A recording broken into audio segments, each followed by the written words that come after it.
Apple, qui a fait énormément pour l'expérience client en termes de, voilà, d'achat. Vous êtes accueilli avec un design super dans les Apple Store et autres. La facturation, la dématérialisation de la facturation, formidable.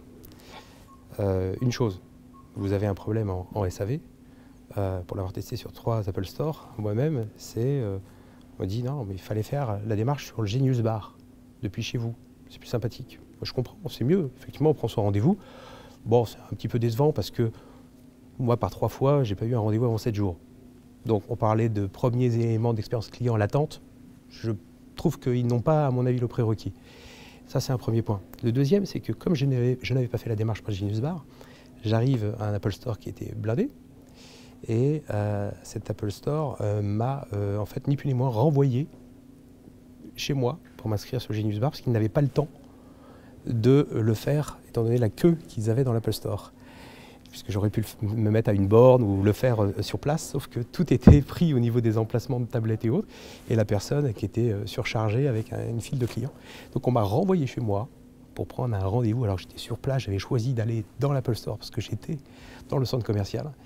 Et donc en termes d'expérience client, je ne pense pas que ce soit à la hauteur d'un géant comme Apple.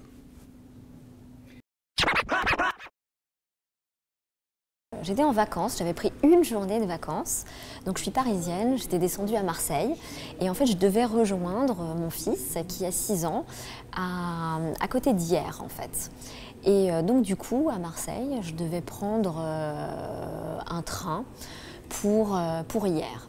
Et en fait je suis arrivée, je ne vois aucun train pour Hyères. Donc j'étais très paniquée, donc je demande à l'un des représentants de la SNCF, donc j'avais peur de le rater, je demande à l'un des représentants de la SNCF où est mon train. Bon, personne ne sait me renseigner, donc du coup je me retrouve à faire la queue à l'agence SNCF qui est ouverte, parce que maintenant tout est très digital, donc voilà. Je me retrouve à faire la queue là-dedans, finalement j'arrive au guichet, donc en me disant bah ça y est, je l'ai raté, c'est la catastrophe. Et là on m'explique que non, il n'y a aucun problème, je ne l'ai pas du tout raté.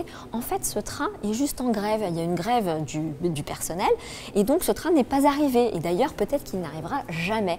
Finalement le train est arrivé avec 3 heures de retard, je suis montée dans ce train-là, en fait il s'est arrêté à Toulon et il n'y a jamais eu de correspondance pour Hyères, donc j'ai fini par prendre un taxi, ce qui m'a coûté très très cher et arrivé à Hyères, je me suis quand même dit je vais quand même aller me faire rembourser le Toulon-Hyères puisque ils n'ont pas honoré le service et là donc ils m'ont remboursé, ils ont calculé le remboursement, donc la correspondance, et puisque c'était un billet intégré, mais ils ont quand même accepté de me rembourser la petite partie.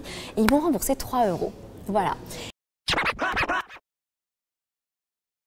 Ma pire expérience, c'est dans la téléphonie, d'avoir au bout du fil quelqu'un qui ne comprenait pas du tout quelle était ma problématique. C'est-à-dire que ce n'est pas quelqu'un qui refusait de faire quoi que ce soit, mais c'est quelqu'un qui ne me comprenait pas.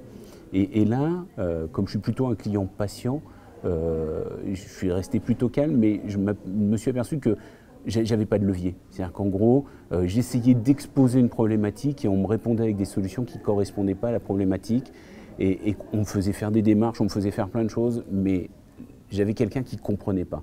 Et là, je me suis dit, à partir du moment où j'ai quelqu'un au bout qui n'est pas de mauvaise volonté, mais qui ne comprend pas ce que j'ai, je savais qu'on n'arriverait pas à trouver une solution.